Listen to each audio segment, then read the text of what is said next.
இப்போ வேட்பாளர்களை நான் உங்களுக்கு அறிமுகப்படுத்த போகிறேன். முதல்ல கோவை தெற்கு சட்டமன்ற தொகுதி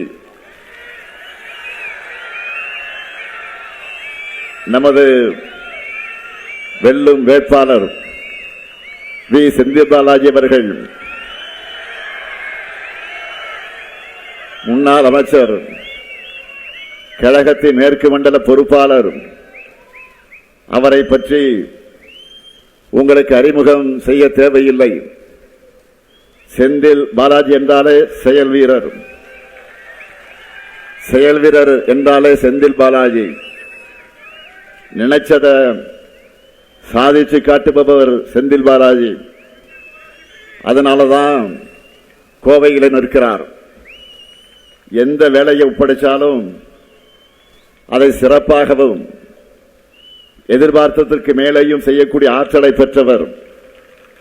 அவருக்கு நீங்கள் எல்லாம் உதயசூரியன் சின்னத்தில் உங்களுடைய பொன்னான வாக்குகளை அளிக்கணும்.